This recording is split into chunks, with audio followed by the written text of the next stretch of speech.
Assalamualaikum warahmatullahi wabarakatuh. Salam bahagia selalu buat sahabat channel mirisnya kehidupan zaman sekarang. Mari kita simak dan mulai ceritanya. Di sebuah rumah kecil yang terletak di ujung kampung, hidup seorang nenek yang selalu menebarkan cinta dan kebijaksanaan. Namanya Nenek Siti. Meskipun tubuhnya sudah renta, senyumnya selalu hadir untuk setiap orang yang datang. Ciri khas Nenek Siti adalah kerudung putih yang selalu melilit di kepala, serta tangan yang selalu sibuk merajut atau membuat kue-kue tradisional. Aku, Nisa, cucunya yang paling dekat, sering duduk di sampingnya mendengarkan cerita-cerita masa lalunya yang penuh kebijaksanaan. Nenek Siti selalu menjadi tempatku bernaung setiap kali aku merasa kesepian atau terluka. Dia tidak hanya nenek bagiku, tetapi juga sahabat terbaik. Setiap hari, setelah sekolah, aku akan berlari menuju rumahnya, menghabiskan waktu berbincang, atau sekadar menikmati teh manis yang nenek buat dengan penuh kasih sayang. Saat itu, dunia terasa lebih indah, lebih damai. Kepergian ayah beberapa tahun lalu membuat nenek menjadi satu-satunya keluarga yang aku miliki. Namun, belakangan ini, aku merasa ada yang berbeda dari nenek. Wajahnya tampak lebih pucat dari biasanya. Tubuhnya yang dulu bugar dan lincah kini terlihat semakin lemah. Suatu sore, ketika aku datang ke rumahnya, nenek duduk di kursi goyangnya dengan wajah yang penuh kekhawatiran. "Nisa, kamu tahu kan, nenek sudah tua," kata nenek dengan suara lembut. Aku hanya mengangguk, berusaha menahan air mata. "Nek, jangan ngomong gitu," jawabku cepat, mencoba menghibur nenek. "Kamu masih kuat kok, nenek." Namun, entah kenapa, ada sebuah perasaan tak nyaman yang menggelayuti hatiku. Sesuatu yang membuatku takut, meskipun aku tak tahu pasti apa itu. Hari demi hari, nenek semakin lemah. Aku mulai sering melihat nenek duduk diam, tidak lagi membuat kue atau merajut seperti biasanya. Aku merasa khawatir, tapi nenek selalu meyakinkan aku bahwa dia hanya kelelahan. Namun, di balik senyumannya yang tulus, aku bisa melihat ada sesuatu yang hilang, sebuah kegembiraan yang dulu selalu ada di matanya. Pada suatu malam yang gelap, aku mendengar suara nenek memanggilku dari ruang tengah. Aku berlari menghampirinya. Namun ketika aku sampai, nenek hanya tersenyum lemah. "Nisa, ada sesuatu yang ingin nenek katakan padamu," kata nenek dengan suara bergetar. Hatiku berdebar. Aku duduk di sampingnya, menggenggam tangannya yang semakin dingin. "Nenek, ada apa?" tanyaku dengan cemas. Nenek menatapku dengan pandangan penuh kasih, lalu berkata pelan, "Nisa, nenek mohon, jangan pergi." Aku bingung. "Jangan pergi kemana, Nek?" Dengan mata yang mulai berkaca-kaca, nenek hanya bisa menggelengkan kepala dan tersenyum. "Nenek hanya ingin kamu tahu, apapun yang terjadi, nenek sangat sayang padamu." Namun, aku tak tahu bahwa kata-kata itu adalah tanda dari sesuatu yang lebih besar yang akan datang, sesuatu yang tak bisa kuhindari, dan yang sangat aku takutkan. Kepergian nenek, entah kapan, sudah semakin dekat. Hari-hari berlalu dengan perasaan yang semakin berat. Aku merasa setiap detik bersama nenek adalah waktu yang berharga, tetapi seiring berjalannya waktu, aku semakin sadar bahwa waktu kami bersama mungkin tak sebanyak yang aku harapkan. Nenek mulai menghabiskan sebagian besar waktunya di tempat tidur, tubuhnya semakin lemah, dan suara tawanya yang dulu selalu mengisi rumah kini jarang terdengar. Aku berusaha untuk tetap tegar, tetapi hatiku mulai rapuh. Pada suatu sore, aku datang ke rumah nenek dengan membawa sekeranjang buah. "Nek, aku bawa buah kesukaan nenek. Nih," kataku sambil tersenyum. Nenek yang terbaring di tempat tidur menoleh pelan dan memberikan senyum tipis. Senyum yang dulu selalu begitu cerah, kini terasa begitu penuh dengan kesedihan.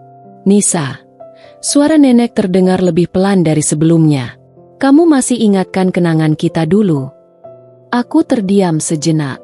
"Tentu saja, Nek. Aku ingat semuanya. Ingat waktu kita jalan-jalan ke pasar, atau ketika nenek mengajarkan aku membuat kue bolu." Aku mencoba tersenyum, tapi di dalam hatiku, rasa sakit mulai terasa lebih dalam. Nenek menutup matanya sejenak, seakan mengingat kembali setiap momen yang kami lewati bersama. Dulu, nenek dan kakek selalu membawa kamu ke kebun belakang rumah, dan kita duduk di bawah pohon mangga sambil kamu menceritakan impian-impiannya. Kata nenek dengan suara yang hampir tak terdengar. Kamu ingin jadi dokter, kan? Seperti yang kamu ceritakan waktu kecil dulu. Aku mengangguk, mencoba menyembunyikan air mata yang hampir tumpah. Iya, Nek, aku masih ingat itu. Kenangan indah itu membuat hatiku semakin sesak. Kami berdua terdiam untuk beberapa saat, menikmati keheningan yang tidak perlu diucapkan. Namun, dalam diam itu, aku merasakan kepergian nenek yang semakin dekat. Semakin lama, aku mulai merasakan perubahan yang lebih nyata dalam diri nenek. Suatu malam, aku mendapati nenek terbangun dengan napas yang berat. "Nek, kamu kenapa?" tanyaku panik. Nenek memandangku dengan mata yang mulai berkaca-kaca. "Nisa, nenek sudah tidak kuat lagi," katanya pelan, hampir tak terdengar.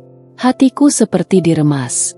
"Jangan ngomong gitu, Nek, kamu pasti bisa sembuh," kataku sambil menggenggam tangannya. "Aku akan bawa nenek ke dokter. Kita akan cari pengobatan yang terbaik." Namun, nenek hanya tersenyum lemah, kemudian menggelengkan kepalanya. "Tidak, Nisa, nenek sudah merasa cukup. Nenek hanya ingin kamu tahu bahwa apa yang nenek lakukan selama ini adalah untuk kebahagiaan kamu. Nenek tak ingin kamu merasa kehilangan, karena dalam hatiku, kamu selalu ada." Aku berusaha menahan tangis, tetapi rasanya semakin sulit. Setiap kata nenek semakin menorehkan luka dalam hatiku. Aku tak ingin melepaskan nenek. Aku tak ingin kehilangan satu-satunya orang yang selalu ada untukku. Namun, aku tahu bahwa ada hal-hal yang tak bisa kita lawan, dan aku harus menerima kenyataan bahwa waktu kami bersama semakin terbatas. Hari-hari berikutnya terasa begitu sunyi. Aku datang ke rumah nenek setiap saat yang aku bisa, meski aku tahu, seiring berjalannya waktu, semakin banyak kenangan yang akan kami tinggalkan. Aku hanya berharap agar nenek bisa tetap bertahan sedikit lebih lama, agar aku bisa merasakan kehangatan cintanya lebih lama lagi. Tetapi, kadang, keinginan itu hanya bisa menjadi harapan kosong. Beberapa minggu setelah malam itu, aku mulai merasakan bahwa dunia sekelilingku berubah begitu cepat. Waktu seperti berlari begitu saja, meninggalkan jejak-jejak yang sulit untuk dipahami. Aku masih mengingat senyuman nenek yang selalu menenangkan. Meski semakin lama, senyuman itu semakin sulit terlihat. Aku mulai merasa bahwa setiap kali aku menatap nenek, aku melihat sesuatu yang hilang, sesuatu yang tidak bisa aku pegang. Pada suatu pagi yang cerah, aku terbangun dengan perasaan berat di dada. Biasanya, nenek akan menyapaku dengan lembut, menanyakan apakah aku sudah sarapan, atau bahkan bercerita tentang mimpi indah yang ia alami semalam. Namun, pagi itu berbeda. Ketika aku memasuki kamar nenek, aku mendapati nenek terbaring dengan wajah pucat dan napas yang tersengal-sengal. Hatiku berdegup kencang, dan aku langsung berlari menuju telepon untuk memanggil bantuan. Namun, saat aku kembali ke sisi nenek, dia membuka matanya perlahan. "Nisa." Suaranya hampir seperti bisikan.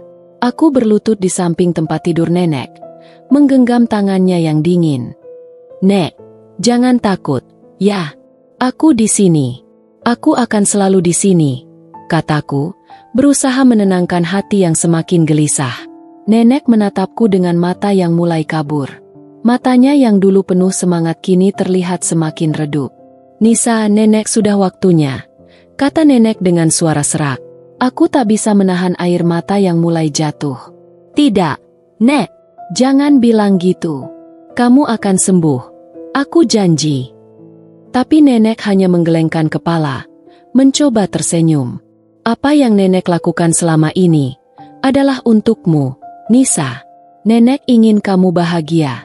Kamu adalah segalanya bagi nenek," kata nenek pelan. Aku hanya bisa menangis, tak tahu harus berkata apa. Sejak kecil, nenek selalu mengajarkanku tentang arti kebahagiaan, tentang kesederhanaan dalam hidup. Sekarang, aku merasa bahwa aku sedang mempersiapkan diri untuk kehilangan bagian terpenting dalam hidupku. Waktu berjalan semakin lambat. Setiap detik terasa begitu berat. Aku hanya bisa duduk di samping nenek, menggenggam tangannya, dan berdoa dalam hati agar waktu ini tidak datang terlalu cepat. Namun, seiring berjalannya malam, nenek semakin lemah. Napasnya semakin lambat, dan aku tahu, tak lama lagi, aku akan kehilangan dia, orang yang selalu mengajari aku tentang kehidupan. Tepat tengah malam, nenek mengangkat tangannya yang gemetar, mencoba menyentuh pipiku. Nisa, jangan lupa. Ya, apa yang nenek ajarkan? Cintailah hidupmu, cintailah dirimu sendiri. Jangan biarkan kesedihan menguasaimu. Kata-kata itu sangat berat untuk diterima. Aku mengangguk pelan, berusaha untuk tidak menangis lebih keras. Nek, aku nggak bisa hidup tanpamu, kataku sambil menahan isak tangis. Kamu adalah satu-satunya yang ada untukku. Aku nggak tahu harus gimana tanpa kamu, Nek. Namun, nenek hanya mengelus kepalaku dengan tangan yang semakin lemah. Kamu akan baik-baik saja, Nisa. Kamu sudah cukup kuat. Nenek yakin, kamu akan menghadapi dunia dengan penuh cinta. Dengan kata-kata itu, nenek menutup matanya untuk yang terakhir kali. Aku terdiam, tak bisa berkata-kata lagi. Dunia terasa hampa, seperti terhenti sejenak. Aku memeluk nenek dengan erat, seakan tak ingin melepaskan pegangan itu. Tetapi aku tahu, aku tak bisa mengubah kenyataan. Aku harus melepaskan nenek, meskipun itu sangat sulit. Di luar jendela, hujan mulai turun perlahan, seakan alam pun turut berduka. Aku hanya bisa duduk di samping nenek, menangis tanpa suara, merasakan betapa hampa hidup tanpa keberadaan dia yang selalu ada untukku. Rasanya seperti sebuah kehilangan yang tak bisa diungkapkan dengan kata-kata. Sebuah lubang besar yang tak akan bisa terisi. Nenek telah pergi. Pagi itu, dunia terasa begitu sunyi. Aku duduk di samping tempat tidur nenek, masih terperangkap dalam kenyataan pahit yang baru saja menimpaku. Kepergian nenek meninggalkan luka yang dalam di hatiku, dan segala kenangan indah yang kami lewati bersama terasa begitu jauh, seolah menjadi bayangan yang semakin memudar. Rumah kecil ini yang dulu penuh dengan tawa nenek kini terasa kosong. Hanya ada diam yang menghantui setiap sudut. Seluruh kampung berkumpul untuk memberikan penghormatan terakhir. Banyak tetangga yang datang, mengenang kebaikan nenek, dan membicarakan betapa besar cinta dan kasih sayangnya kepada setiap orang yang datang. Namun, di antara keramaian itu, aku merasa terasing, seolah aku kehilangan bagian dari diriku yang takkan bisa kembali. Saat jenazah nenek dibawa keluar, aku berjalan di belakangnya dengan langkah tertatih. Aku ingin sekali berhenti, ingin berteriak untuk memanggil nenek kembali, agar dia bisa memelukku satu kali lagi, mengusap kepalaku seperti dulu. Tapi aku tahu, nenek sudah tenang di tempat yang jauh lebih indah, tempat yang tidak bisa dijangkau oleh air mata dan kesedihan. Aku duduk di tepi kubur nenek, merasakan angin sepau-sepau yang membawa rasa dingin. Nek, aku janji akan jadi anak yang baik. Aku nggak akan lupakan semuanya yang nenek ajarkan. Aku akan selalu cinta sama nenek. Nek, bisikku. Hujan mulai turun perlahan, seakan alam pun ikut merasakan kehilangan yang mendalam. Namun, entah kenapa, aku merasa sedikit tenang. Aku tahu, meski nenek telah pergi, cintanya tetap ada, dan kenangannya akan terus hidup dalam hatiku. Hari-hari setelah itu menjadi lebih berat. Aku merasa kehilangan arah, seperti kapal yang berlayar tanpa kompas. Meskipun banyak orang yang menyemangatiku, aku tetap merasa ada kekosongan yang tak bisa terisi. Aku merasa kehilangan bukan hanya seorang nenek, tetapi juga seorang guru hidup, sahabat, dan pelindung yang selalu ada di saat aku membutuhkan. Namun, perlahan aku mulai mengingat kata-kata nenek. Jangan biarkan kesedihan menguasaimu. Aku mencoba untuk bangkit, meski itu sangat sulit. Aku mulai berusaha untuk melanjutkan hidup, untuk mengenang nenek dengan cara yang dia ajarkan, dengan penuh cinta, kesabaran, dan keberanian. Setiap langkah yang aku ambil, aku selalu merasa nenek berjalan bersamaku, memberikan kekuatan yang tak terlihat, namun sangat terasa. Suatu hari, aku duduk di bawah pohon mangga di kebun belakang rumah nenek. Pohon yang dulu menjadi saksi bisu kebahagiaan kami. Di sana, aku menulis dalam buku harian nenek, yang selalu dia jaga. Nek, aku akan menjadi dokter, seperti yang dulu aku impikan. Aku akan membantu orang-orang, seperti kamu membantu banyak orang dengan cinta yang tulus. Air mata menetes, tetapi kali ini aku merasa sedikit lebih ringan. Aku tahu, nenek ada di sini, di dalam hatiku, mengawasi setiap langkah yang aku ambil. Aku tak pernah benar-benar kehilangan nenek, karena cinta dan kenangannya akan selalu bersamaku, melekat dalam setiap detak jantungku. Nek, aku mohon, aku akan jadi anak yang kamu banggakan. Aku akan hidup dengan penuh cinta, seperti yang kamu ajarkan. Angin sepau-sepau menerpa wajahku, dan aku tersenyum pelan, merasa seolah nenek sedang duduk di sampingku, memberikan pelukan hangat. Terima kasih, Nek, atas semua cinta dan kebijaksanaanmu. Aku akan selalu mencintaimu. Dan meskipun tubuh nenek telah pergi, cintanya akan selalu hidup dalam setiap jejak langkahku. Selamat tinggal, Nenek. Aku akan selalu mencintaimu.